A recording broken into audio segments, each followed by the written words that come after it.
the deceit of a sudden sense of arrival.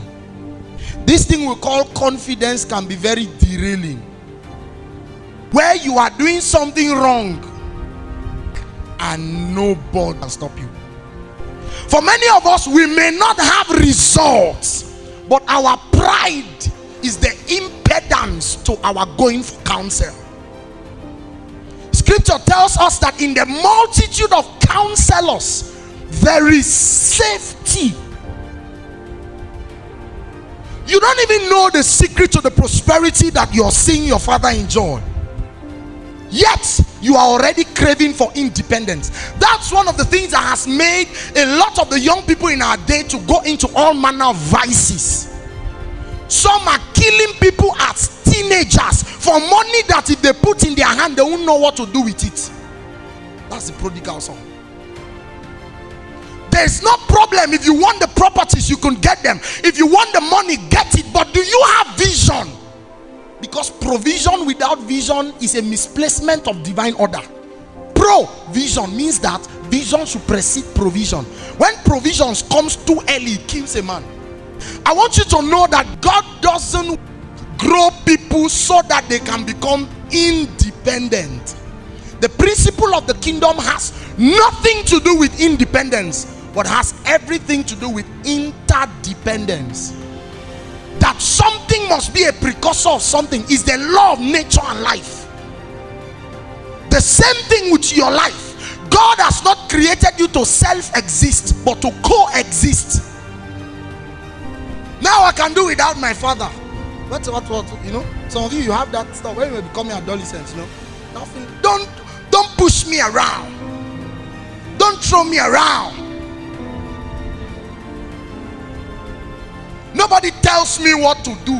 That is those are utterances from, sorry to say, but morons. Only morons understand that you don't get to a level where you can be instructed. That's why people, when they grow to a level where everybody fears to reach them, they gather a board of advisors.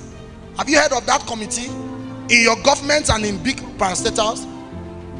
Advisory committee. These are people that can, that's the reason for boards in organizations. People that can say, you are the CEO of this place, but we are shareholders. You can't. You must be at a place where you can always collect instructions. Because to sway into destruction is easy. Are you understanding what I'm saying here? Never come to the point where you are void of overseers. The moment you come to that point where maybe in a year or 6 months you are running in a direction and there is nobody coaching your steps, you will miss it in no time. Even your navigation into spiritual things is going to be owing to the level of guidance you have. No one grows unguided. Have you noticed one thing that happens to one of the most demanding plants upon the earth? Those of you that grow yams, have you noticed something about yams? That if you want a yam to be rickety and dry and dead, plant it and don't mount a stick.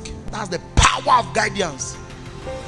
Yam, I know you can grow tall, but if you will not creep, receive this stick and grow on it. If you grow guided, you can grow tall, but if you grow unguided, you will remain creeping. Lamentations chapter 3 and verse 30. Let him give his cheek to the one that slaps it. So the question is, who is striking your cheek? Who are you scared of?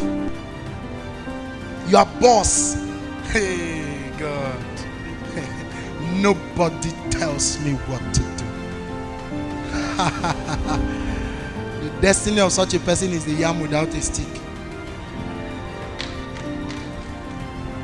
As I'm talking like that, both inflect and reflect.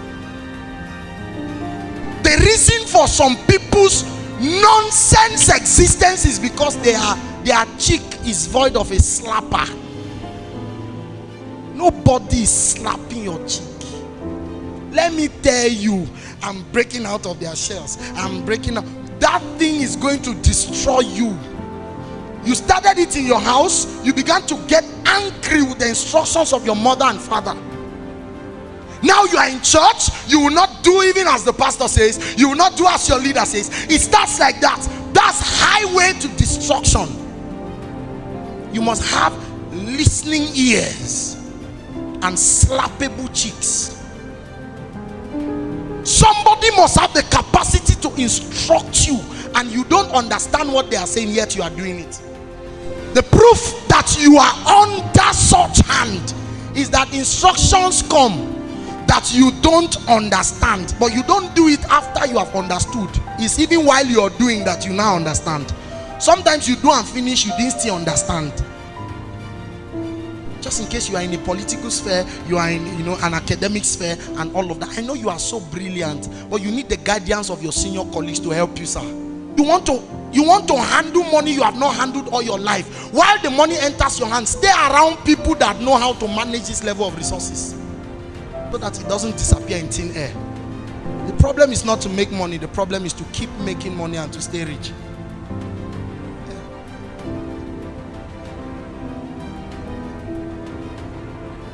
Must be deliberate.